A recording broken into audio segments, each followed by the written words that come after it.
Hello and welcome to the set musings for the soon to be released Phyrexia All Will Be One. So the set should release on February the 10th 2023, so I'm a couple of weeks ahead, which is always good. So this will give you a chance to get a bit of an overview for what's coming on the 10th of February. Because the only thing that was holding me back up till now was just I can't really obviously do these until it's completely spoiled on Scryfall, and that has now happened as far as I can see. Just looking to just make sure I'm right about that. Yeah, so 271 cards in the boosters plus 208 should give us 479. So there we go. So I'm going to quickly flip through just the different styles of cards, and then in terms of the booster art, we'll just go through to give us an idea about the artwork generally. So let's just jump. So this is the sort of regular artwork that we've all sort of grown accustomed to in terms of what's in the boosters. I don't know if there's much of a change here. Obviously, you've got the usual thing with the this sort of inner border being representative of the type of card, and also that sort of crested look for things like legends. So on the regular cards, and then obviously things like planeswalkers where they go outside of the border and various stuff like that. So if I jump to the promos, here's what the promos look like. So we've got 7 of those.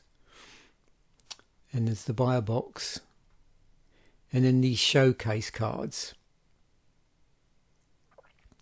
So you've got designs that are really specific to each set, and there's 51 of these in this set. And this is something you've seen in previous sets, and then they'll have a design specifically for the other sets, which would be obviously different in each set. So yeah, pretty distinctive artwork here. And then we've got a few of these ones with the, I suppose this must be the Phyrexian language on it as well.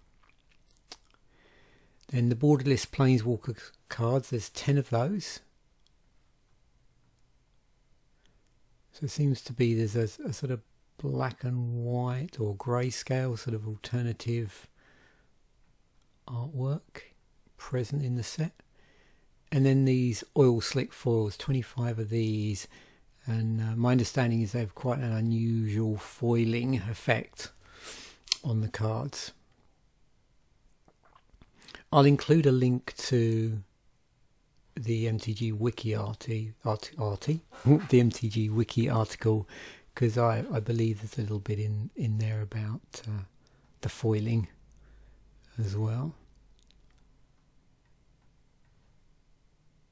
It's always interesting with these sort of cards how they deal with things like colours, when they've got quite different bordering, both inner and outer, and these sort of fancy land art as well. And then alternative art borderless cards, just 6 of those. 34 extended art cards.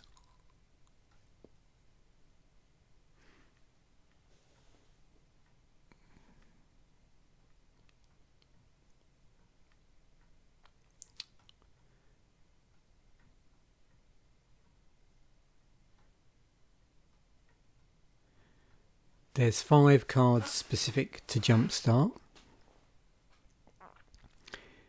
And 64 of these complete foils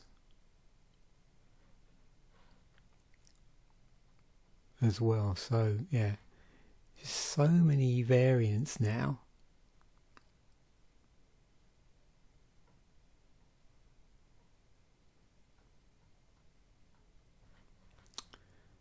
So I'm assuming there's a connection to that and what's called the complete bundle, I suppose.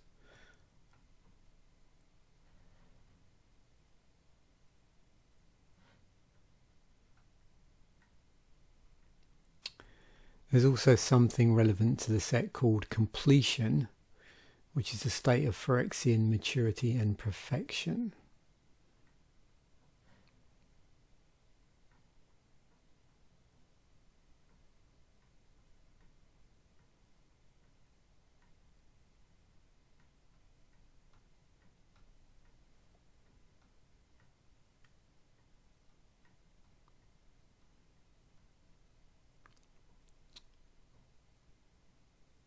And then we have, what's this down the bottom, like these just called cards at 5 basic land artworks. I'm sure this will all mesh together. So 272, so these have numbers above the sets as well.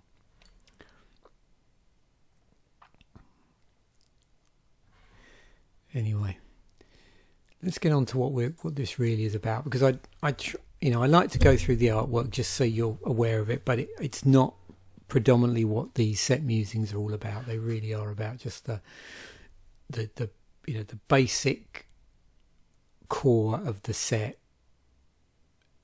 and pushing to one side, if you like, all the different artwork variants, and just say, okay, what in essence is the set all about, through different slicing and dicing. So we've got 14 reprints in the set, and if you're familiar with these already in other sets, you'll probably see the different artwork to make it relevant to the set.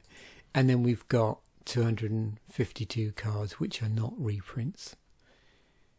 And so this time round I will actually just scroll down a bit so we can get a feel for the what I would call the regular in booster artwork looks like.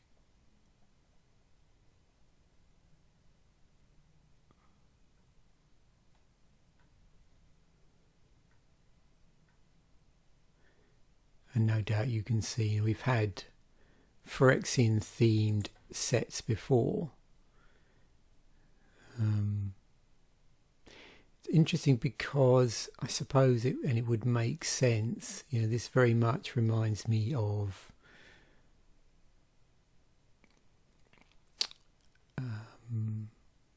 Scars of Mirrodin, original Mirrodin, mixed in with obviously new Phyrexia sets as well, art from there.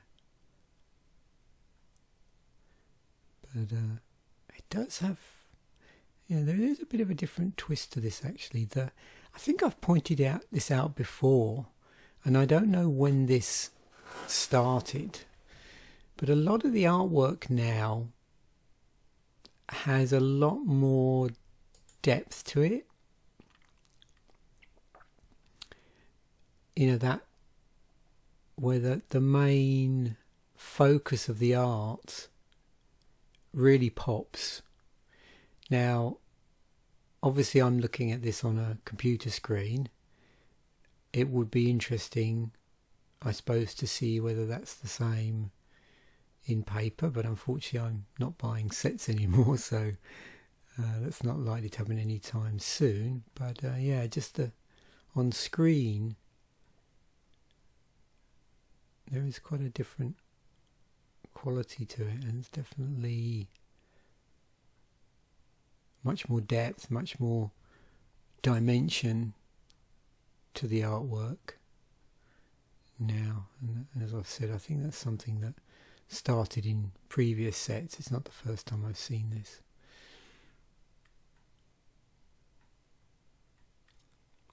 And you can see here we've got a number of multicoloured cards. Wow, those skull bombs look pretty impressive.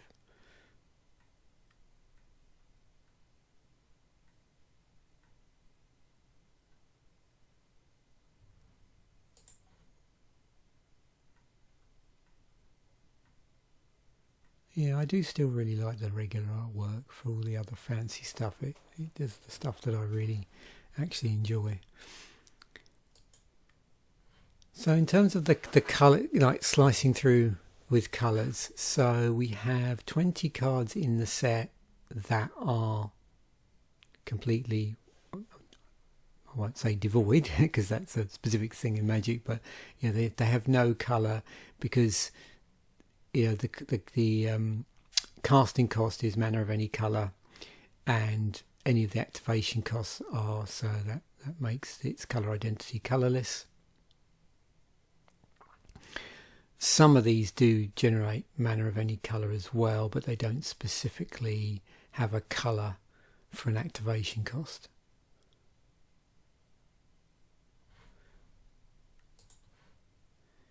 Then we have 5 in the set, which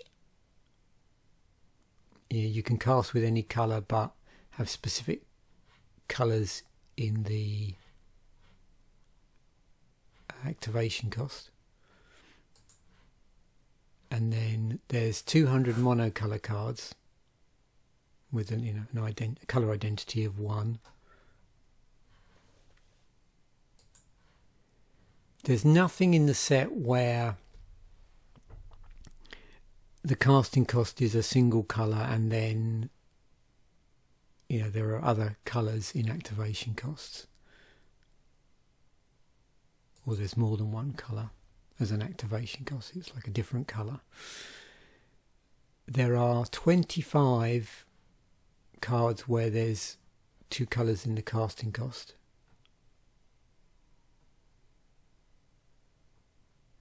And no doubt we'll see which of these are draft indicators, those sort of things. Notice this one is one where we actually have a equip cost, which is a coloured equip cost, and it is the same as the colour in the casting cost as well. I don't think we've got any here that are differing colours between the casting and the activation costs. You'll notice there is a presence of Phyrexian mana as well here in the set.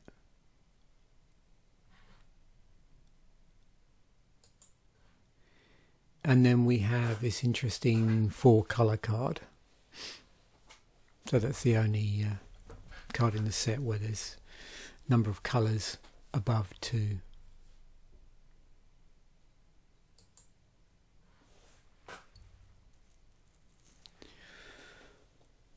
So let's have a look in terms of the different types of creatures we might have here. So you can see, we'll start off in white. These are all creatures. You can see quite a heavy mention here of Phyrexian. So Phyrexian angel, cleric, soldier, horror, bird, construct. There is a cat cleric and a cat rebel. Not Phyrexian. So what is this? Phyrexia versus the cats, maybe. But generally, a high number of Phyrexian creature types. And then you can see down here we've got quite a number of cards where there's white in the casting cost. Phyrexian squid there. Phyrexian elephant wizard. I must admit, these every new set there seems to be an even more inventive hybrid creature type on offer. We'll probably see this a lot as we go through because this is 4 out of the 5 colours. It's unusual to see a 4 colour creature in Magic. If you do a search in Scryfall, there's not many. So in blue, 28 creatures again. A lot of Phyrexian stuff here. Oh, there is a Phyrexian cat.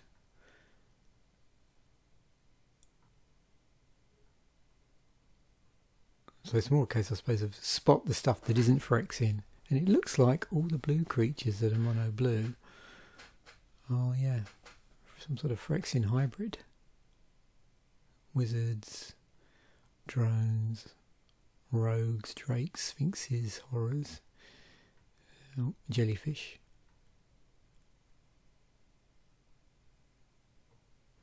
Got a blue-black Phyrexian bat there. Phyrexian zombie wizard in blue-black. You're already probably spotted there's quite a few legendaries seem to be around.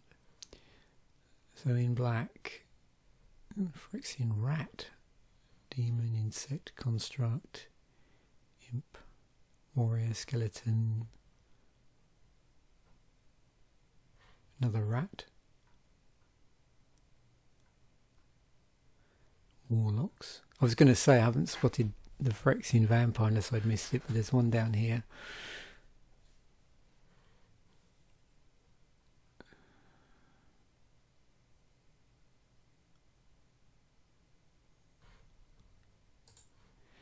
And in red,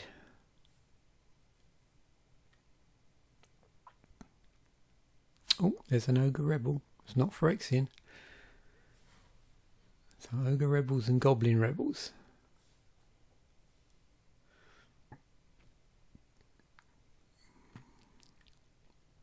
Got a lot of wizards about. So what are we going to see in green? So Phyrexian druids, beasts, Phyrexian elf scouts, there's a fungus, spider, so on. Anything that's not Phyrexian. No. We have a Phyrexian dinosaur. We have a couple of Phyrexian dinosaurs actually.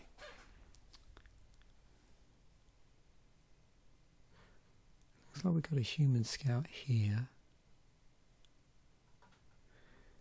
So of course now that's got me curious.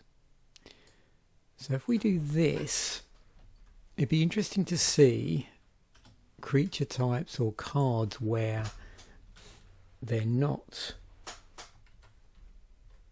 a type of Phyrexian.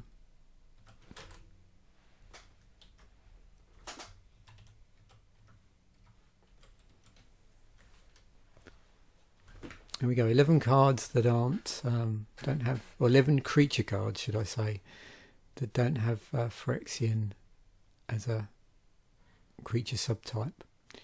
And they are a cat cleric, oh it's Kemba, okay, Leonin Lightbringer, cat rebel, an ogre rebel, another ogre rebel. So it looks like, yeah, rebels. There's a troll shaman in green. And also we've got some artifact creatures as well. So, yeah, okay. Good to know. So big stuff, 9 cards which have a casting cost of more than 6. Now of course, with this you can see here, we've got, let me see if I can find anything else. So we've got a legendary planeswalker here with Phyrexian mana in it. So, and I'll talk about completed in a moment, but you can see, if you're not familiar with the Phyrexian mana, there's this alternative cost you can pay if you want to.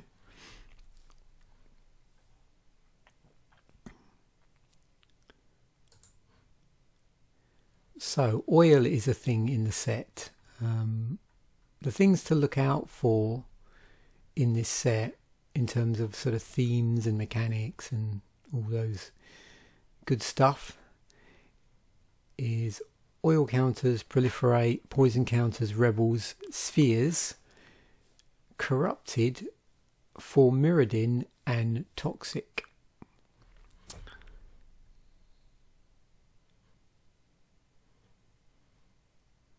And you can see with these, there's 47 cards that manipulate oil counters in some way.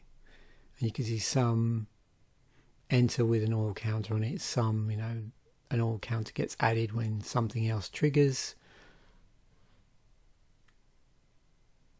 Something else is cast. We've got vehicles in the set.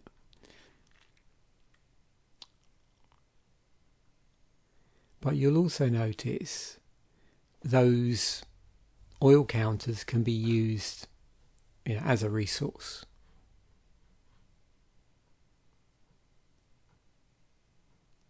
And yeah, there's quite a number of cards that have that ability on here. Actually, this one, oh yeah,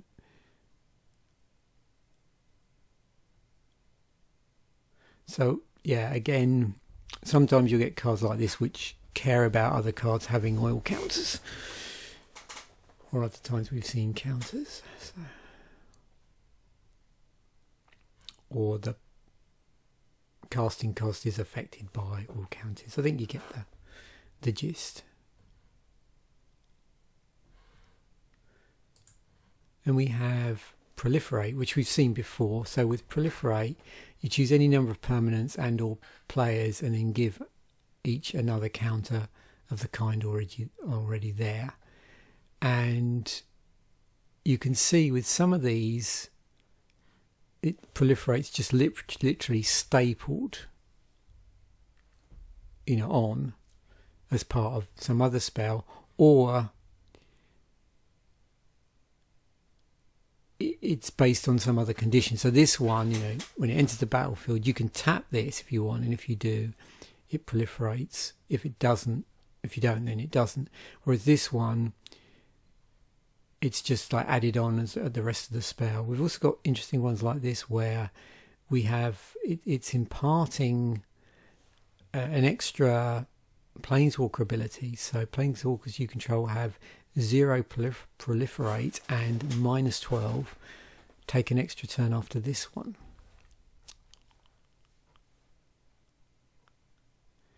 Oh, and here you see we've got more stuff with this Phyrexian mana. So Phyrexian mana can be paid either with the colour, in this case blue, or 2 life.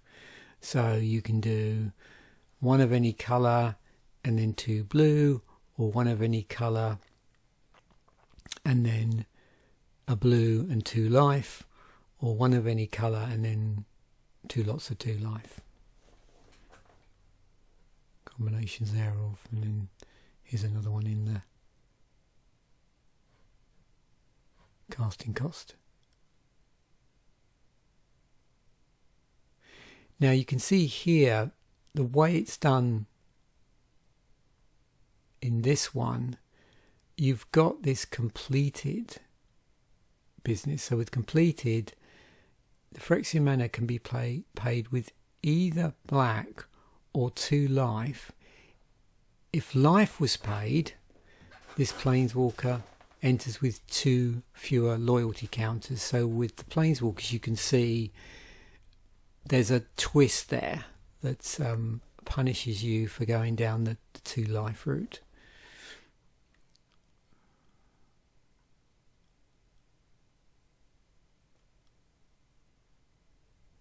And you probably, the observant amongst you, if you know what else we've got coming up in terms of keywords abilities, will notice that the themes and mechanics have been combined up. So you've got, proliferate as a theme, and then we've got some toxic cards here as well, but we'll be looking at those in a moment. Poison is a thing. But what's interesting is we have this corrupted as well, which you can see, I think is not for all of these, but there's definitely a tie to corrupted and poison. So as long as an opponent has 3 or more poison counters in charge, of creature gets an additional +1/+0 and has first strike. It's corrupted. Counter that spell instead if its controller has 3 or more. So you can see there's this 3 or more poison counters. So some of the poison cards, the poison themed cards, are poison themed as part of the corrupted ability, and then others are just, each opponent gets a poison counter. So they're dishing out poison counters. I don't know if I see anything specifically mentioning something else, but I'm sure that will come up in a moment. I think you can guess the ability that I'm thinking of, but we'll see. I think there's something that has replaced that.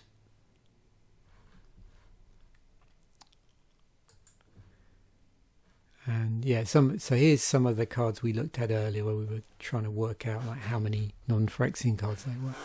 So there's a load of rebels here. always interesting when you've got a creature subtype in here,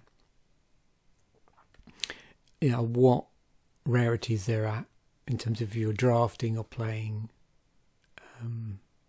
building a sealed deck. What's the likelihood of you being able to build around a particular, subtype, particular creature subtype? Spheres are a thing, so you'll notice that if we look down, all the spheres are in fact lands.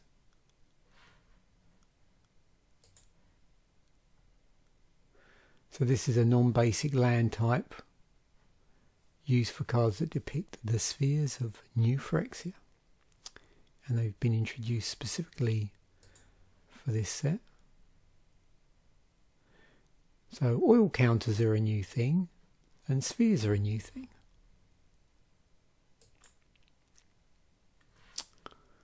So corrupted. So moving on to keywords and abilities. Corrupted, we did take a quick look at before because of this connection with poison. So you can see there's a tie into having 3 poison counters, or 3 or more poison counters here.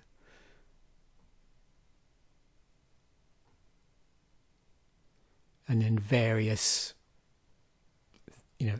things happen if that bar is reached. Now, in terms of the number of cards, just to compare and contrast, so we've got 18 cards that are specifically corrupted, and there were, let's have a look, 27 cards which mention poison. So poison is there without it specifically being corrupted cards. Then we have this 4 mirrored in. So 4 mirrored in, when this equipment enters the battlefield, create a 2/2 red rebel creature token, then attach it to it. So that's not dissimilar to, if you remember, Living Weapon, right from way back. But with this one, instead of it being a 0/0 germ token, this is a 2/2 rebel token, whereas a lot more of your rebels are coming from.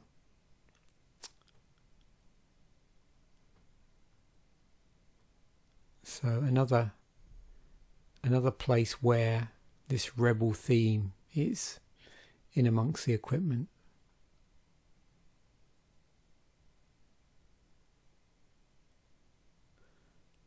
So what's this?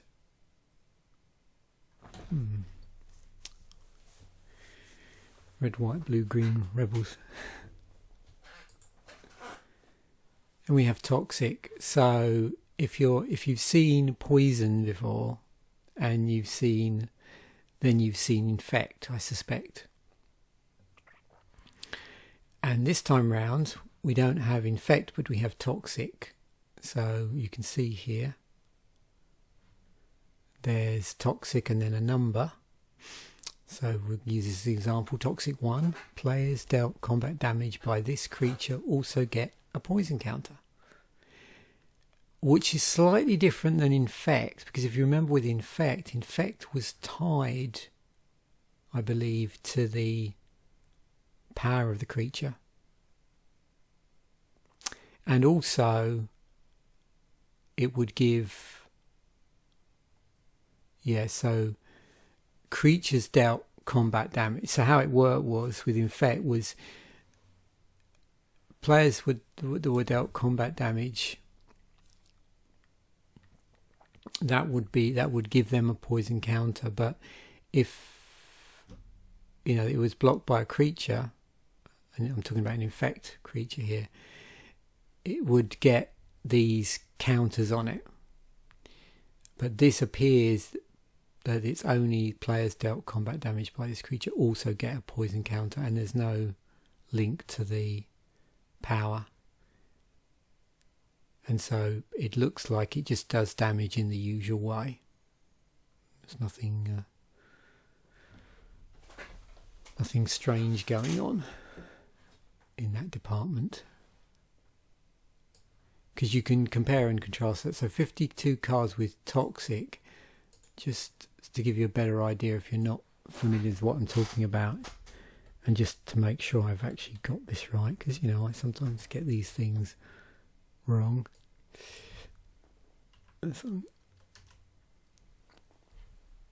Yeah, so here you go. So with infect, it was this creature deals damage to creatures in the form of -1/-1 counters. Yeah, I couldn't remember the exact terminology, the way it did it, but yeah, -1/- counters, and to players in the form of poison counters. Now with toxic, it's just players dealt combat damage by this creature get a poison counter. I don't think here I see any other mention to -1/-1.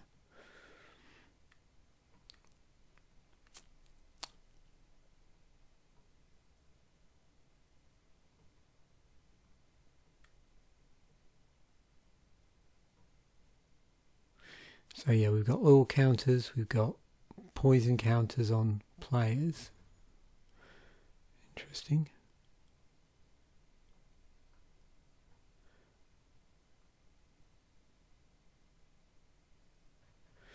And we have a toxic vehicle as well.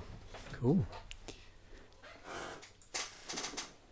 So now on to the cycles. So we've got a cycle of 5 of these twilights in the set, one in each of the colours of mana. So they're rare sorceries. They have a mana cost of X and then a colour, or X and 2 of a colour, with an additional effect if X is 5 or more and depicts a monument for an associated praetor.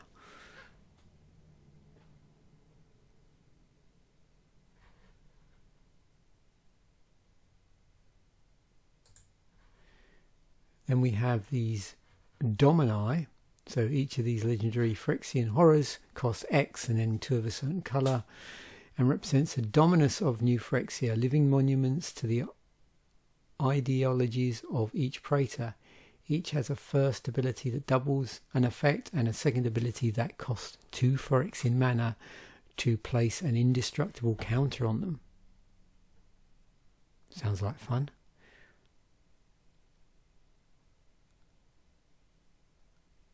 Yeah, all legendaries.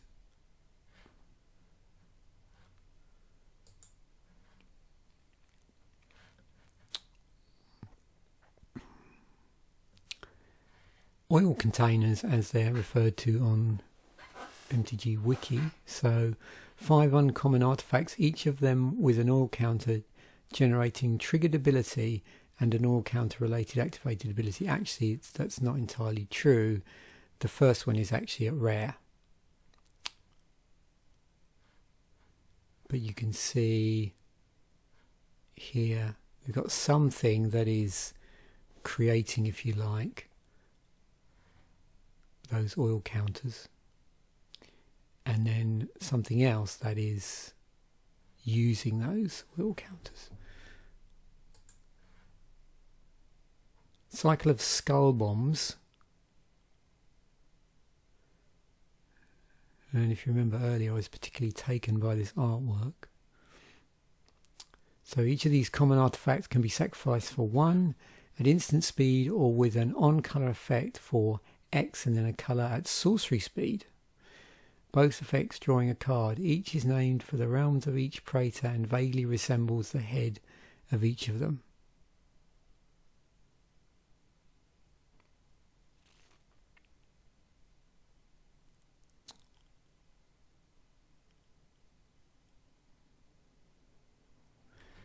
Very nice. Cycle of spheres. So 5 of the spheres. The common ones here, they're tap lands. They have an activated ability and of 1 and then a particular colour, and sacrifice to draw a card. Each of these 5 represent the realms of each praetor, together with the rare, the monument facade, Myrix, the Mycosynth Gardens and the Seed Core lands. There is represent the 9 spheres of New Phyrexia. So we'll, we had we've seen spheres already as a theme. back, where was it? Oops. Somewhere here. I've lost my place now.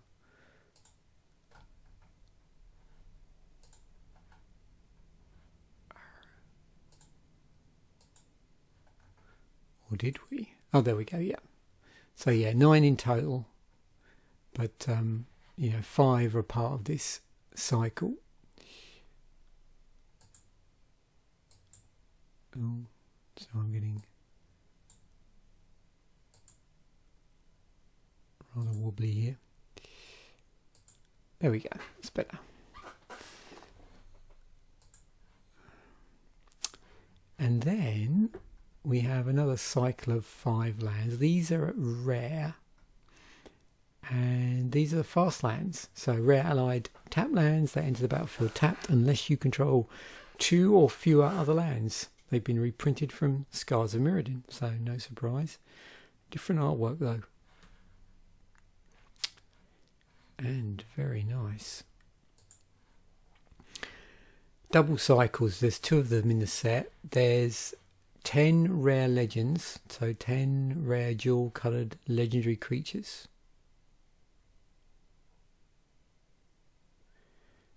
In each of the possible 2 colours.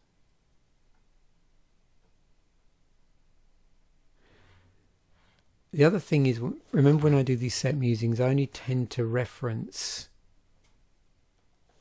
keywords and abilities that are specific to the set. There may be some evergreen things as well that crop up in the set, so things like Battle Cry, for instance. Notice here.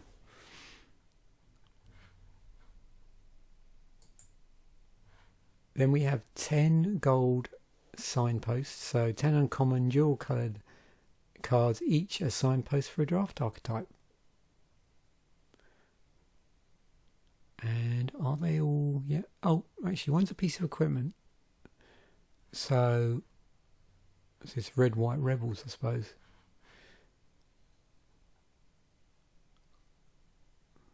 So white, blue artifacts, blue, black, proliferating toxic, black, red. What's this? Looks like a lot of oil counter stuff going on there. Red, green. It's like a red-green aggro with a sort of oil-related accelerant. It's green-white with toxic and pump. It's white-black corrupted. Yeah, it looks like the oil counters are across a lot of archetypes actually. Blue-red, yeah, and this business in blue-red of caring about you casting non-creature spells, which we've seen in a ton of different sets, but it's got this sort of added twist with the oil counters.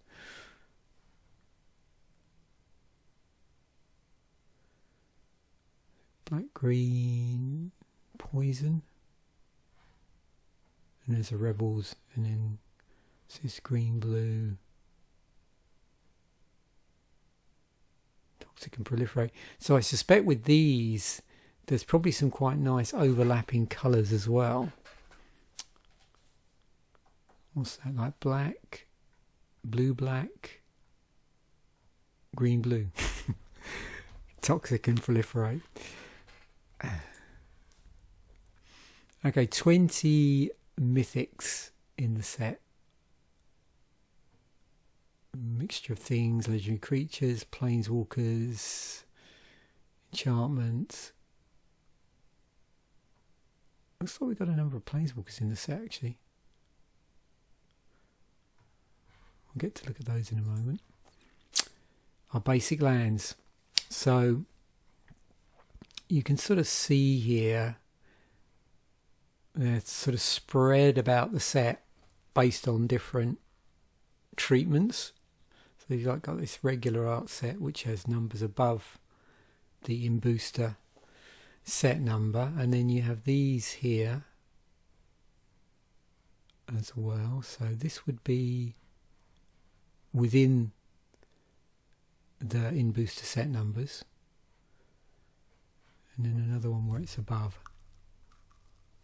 So basically, 4 of each. Instead of there are 4 of different pieces of artwork, but it's not like the old days before all this fancy stuff where it was 4 different pieces of artwork in this frame. It's 4 different artwork and 4 different frames.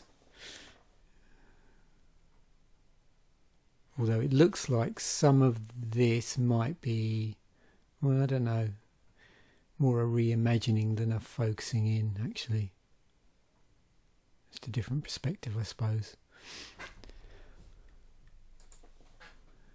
15 non-basic lands. So, we've been through the different combinations. So, within this, you'll get the 5 tap lands at common, and then those 5 dual lands, the fast lands, and then on top of that, we've got 4 additional spheres. And then also a terramorphic expanse with different artwork.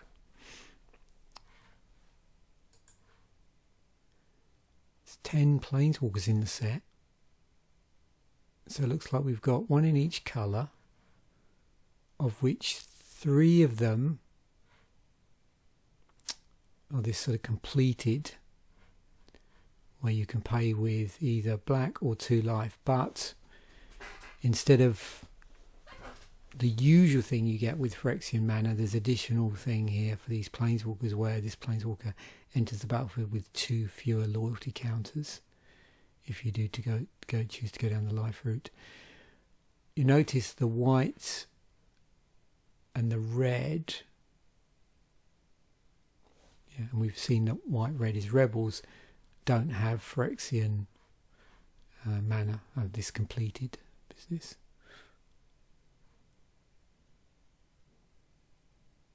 It's interesting that's spitting out samurai creature tokens. And then we've got another,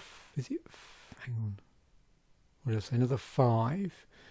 So blue black. There's this interesting sort of red-green hybrid Phyrexian business going on as well. And here for Nahari with red-white. So what have we got? We've got blue-black, red-green, white-black, black-green, and red-white. So that would be, 2 in... So I'm just trying to work this out in my head. Wooburg, yeah. So we've got 2 in allied colours, and is it 3 in the enemy colours? I think that's right. And 29 legendary creatures, which is pretty impressive. And quite a number of them are Phyrexian. And you can see we've got Phyrexian mana down here in the activation cost.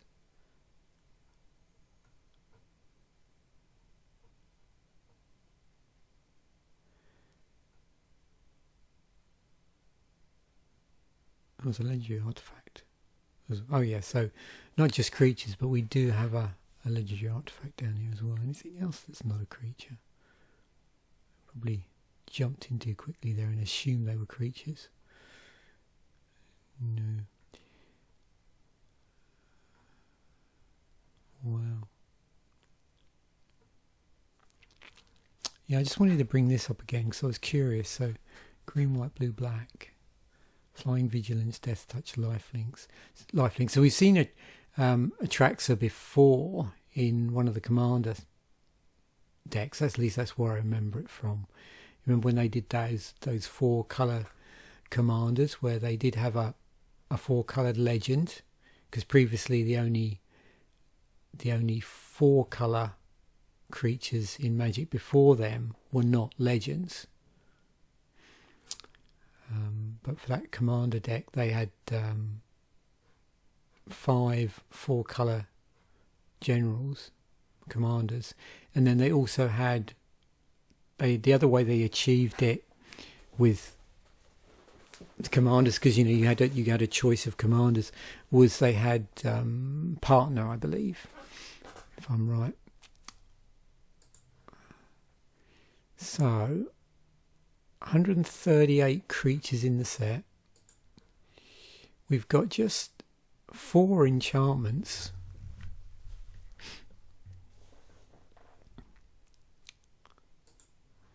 Six auras. So usually I just check. So we've got one that specifically enchants basic lands, one that will enchant artifact creatures or planeswalkers, one that does creatures, another creature one. Yeah, there's a couple more. But this one only does creatures you control. So yeah, we've got some pretty specific stuff here actually. I don't see any... Well, apart from the basic land, yeah, there's a basic land enchantment in white, but I don't see any land enchantment, which you sometimes see in green in sets. So 25 artifact creatures, and you'll notice that a number of these artifact creatures are actually, in certain colours of mana. So we've got some white, 1, 2, 3, 4, 5. How many in blue? 5 in blue, 2 in black, 2 in red, and then a white blue, and the rest, it looks like, are all just regular artifact, which you can cast with any colour. So colour ID is colourless.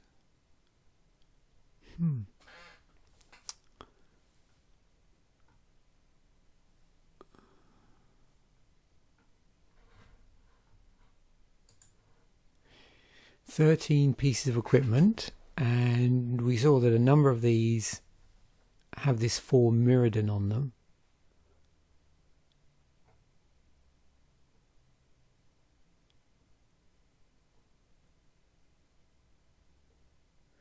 I'm just curious of which ones don't have 4 Mirrodin. So the Sword of Forge and Frontier doesn't. The Prosthetic Injector doesn't. And then the Infested Flesh Cutter. Sounds nice. 28 artifacts. Again, it's a set where you've got artifacts with a colour mana in the casting cost. So 2 in white, a number in blue here. 8 in blue, single black one, a red, 2 red ones, and a couple of greens, and then the spell bombs, which have colour in the activation cost, and then we've got these ones that are completely colourless as well. So yeah, a lot of artifact action in the set in various ways, both through artifact creatures and regular artifacts and the equipment.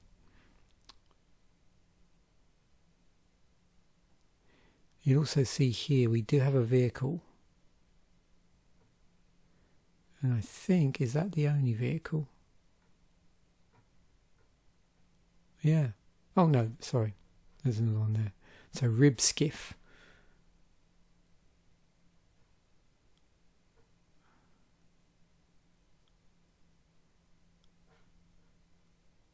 It's cool.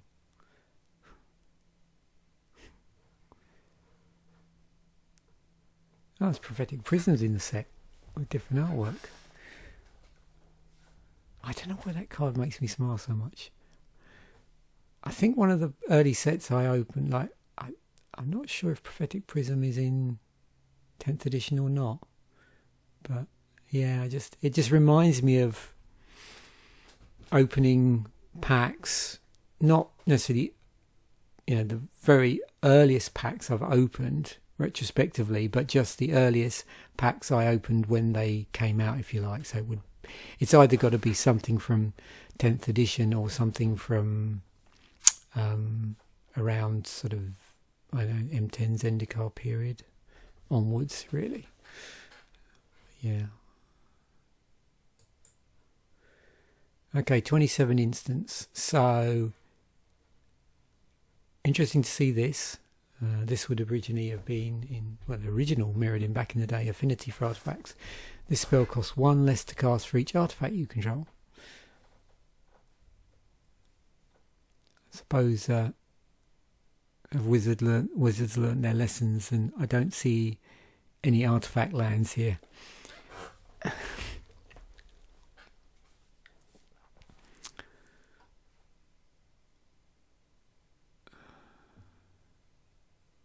Because that was it. Because yeah, affinity is from original Mirrodin, and then what was that other one they did in Scars of Mirrodin block? Because affinity was so broken.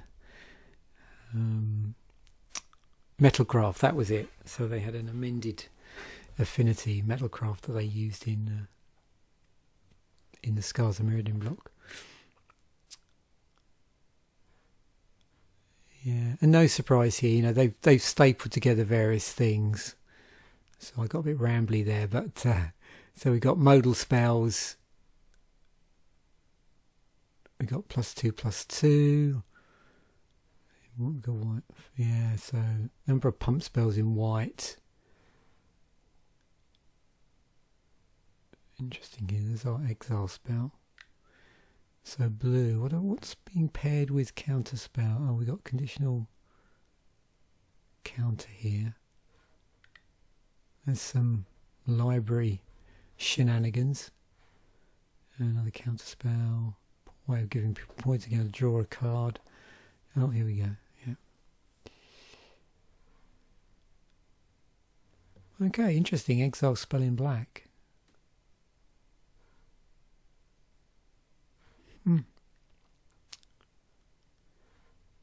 Oh, there's our 1 mana -1/-1 spell and proliferate. And then, yeah, asymmetric pump, red, some regular pump with oil counters. Yeah, all sorts of additional stuff stapled together here, like toxic and oil counters and proliferate. And there's affinity for equipment.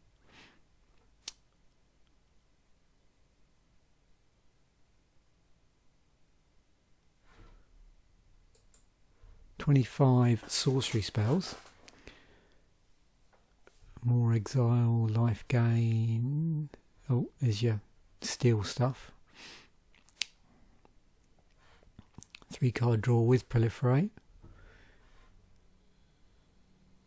There's our sorcery speed destruction spell. It's got a condition on it.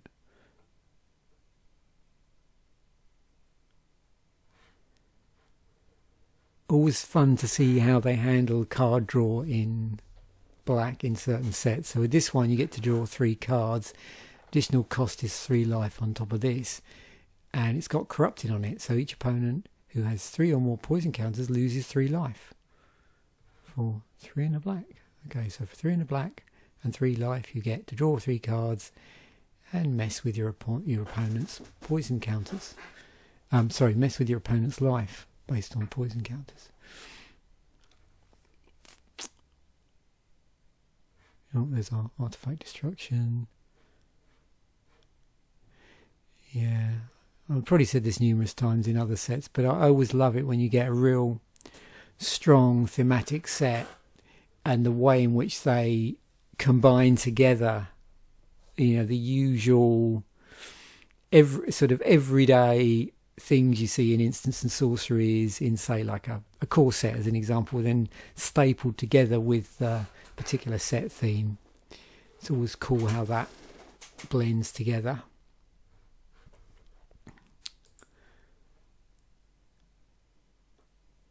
And then back to the set. So let's have a look at the card prices. I mean, again, the set's not been released yet, so yeah, just take these as you will. And we've got, you know, multiple I'm not going to show all the prints here. I'm really just going to look at the prices of the in the regular boosters. So what's that? $56. Oh, hey, I say that and it's going to do it, isn't it? I thought it wouldn't necessarily show those. I suppose, is this because, yeah. Oh, I know why. Yeah, okay. 32, 29.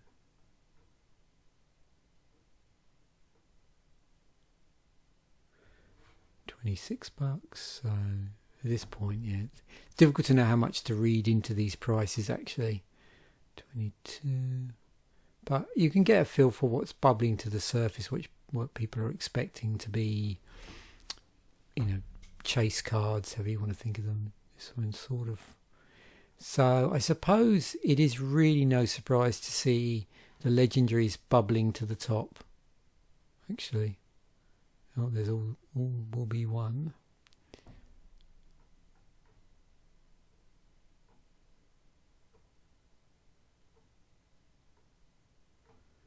Phyrexian Obliterator. Yes. Tyrannus Rex.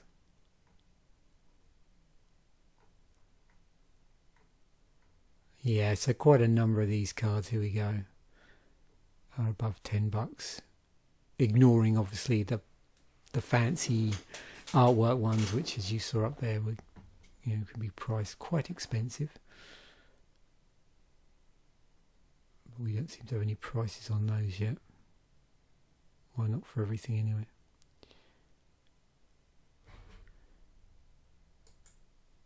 So then actually onto the EDH rep ranking, and this is early days, so this may change quite dramatically. And so these are the ones that aren't reprints. So we've got Elish Norn, Mondrak, Vraska, Blue Sun Twilight, Karamonix, and Skrilev Defectomite. And I should have made a mental note and had to look at previous episodes. Actually, I don't know whether it's always the case that you tend to find when a set's not been released and you're doing this sorting by EDH Rec on Scryfall, whether or not it's just a natural thing that people want to start building decks with new legendary creatures, so they just sort of shoot up the ranking, and then over time, as maybe some of the utility cards here get popular in certain decks, they rise above those and then push the legendaries down. But as we've said before as well, of course, there's a lot of legendaries in this set, both in terms of the creatures and the non-creature legendaries as well.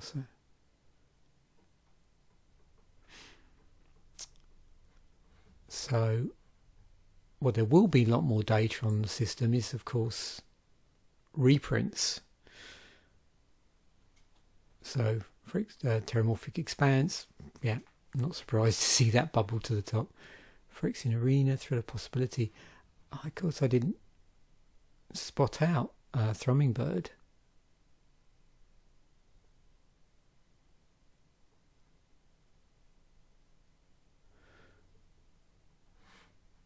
When we had the original one,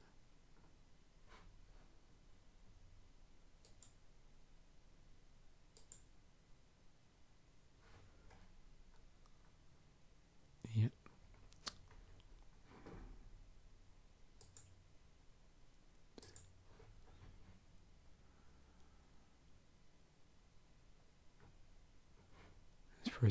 Prism, Phyrexian Obliterator. Oh, there's Titanic Growth, new artwork. Now this looks like this has gone a little bit weird.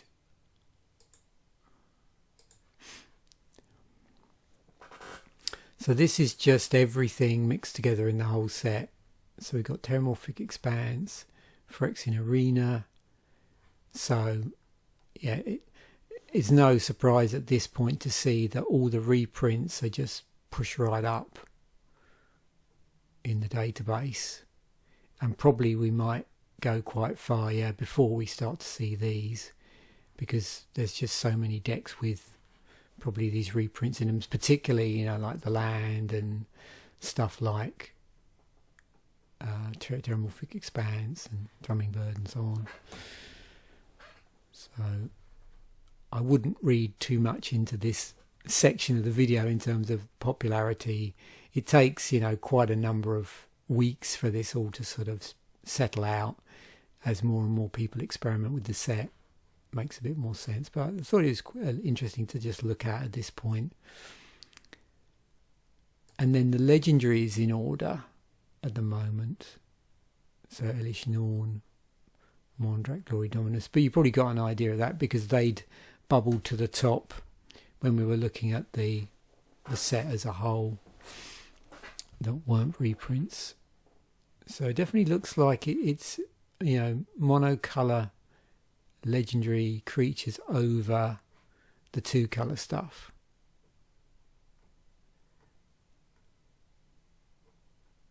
But again, there's just a large number of legendaries in this, so there's plenty of room for experimentation.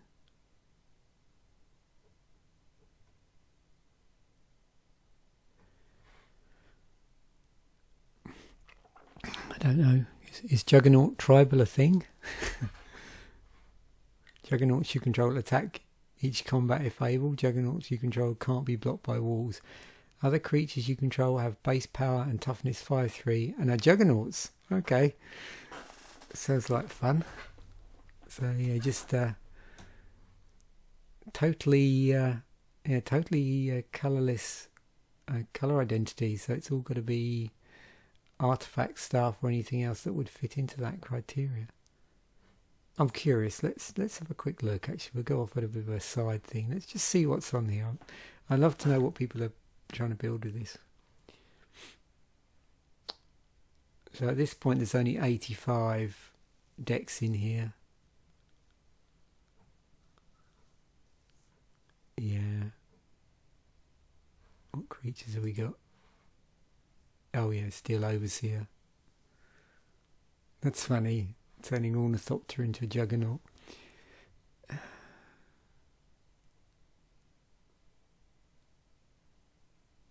Oh, of course, yeah. Because of that, let me just check the wording on that.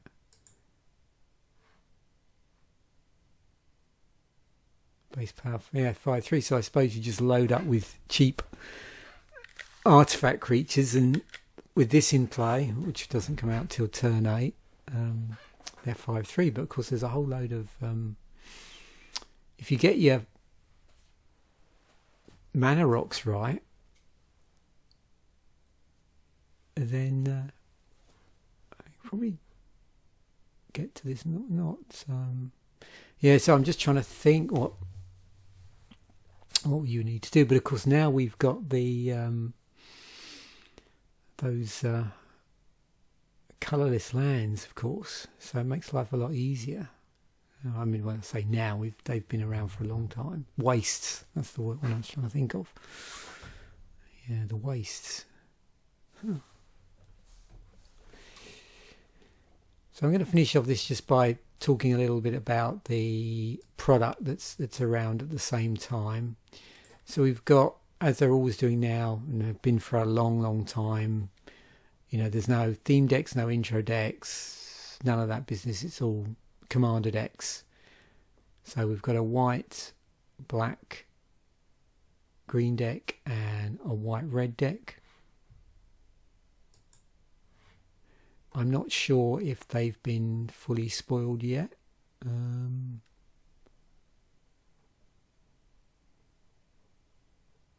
Yeah, maybe they have.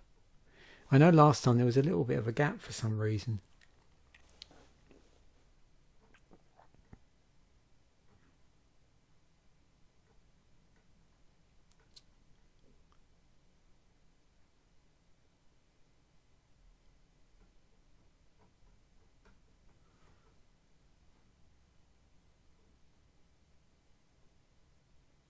And also this other thing they do. So you have these new cards specific for the deck.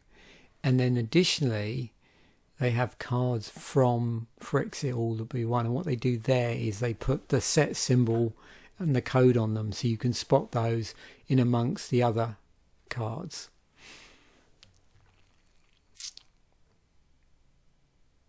As well, and the same with the other deck.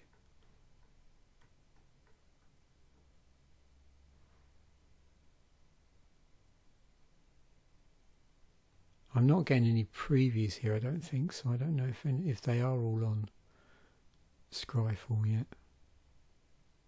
It might just be being a bit slow.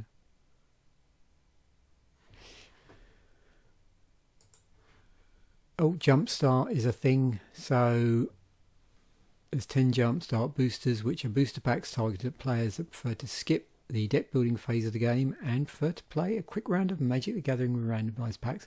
So there's been loads of variants of this sort of thing over the... I mean, we've had Jumpstart for a while now, but you know, in different sets back in the past, as we've been doing set musings, you've probably seen other ways of having this, you know, shuffle up and play where it's not actually a pre-con, and it revolves around having a booster, but you just shuffle it into some other cards. So you get half deck which fit a theme, and then you have these booster packs. I'm sorry, I'll say that again because sometimes I get a little bit confused. So yeah, Jumpstart booster includes half a deck, 20 cards. Of all 20 cards fit a theme. So the idea is, what you're doing is you're sort of mashing together combinations thereof. Yeah, so it's not like, you know, with the Jumpstart product, it's not like, you know, the other product we've seen where you had like a deck and then some boosters you added to it. Here, the decks are the boosters, if you like, and you put two boosters together to create a final deck. So the idea is you can sort of mash together these really weird themes and sort of play it up. And it looks like there's one for each colour.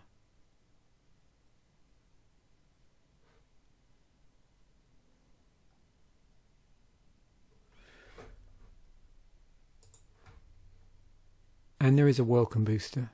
So these are fixed samplers given away for free to provide potential new players a taste of what Magic the Gathering offers and guide them on the first steps of their journey with the game and parting with more money. Welcome back to 10 cards. Each welcome booster is exactly the same and contains a sample of legendary creatures, planeswalkers, foils, rares and showcase cards. Some cards appear in the one welcome booster but not appear in the all that we run set. Okay.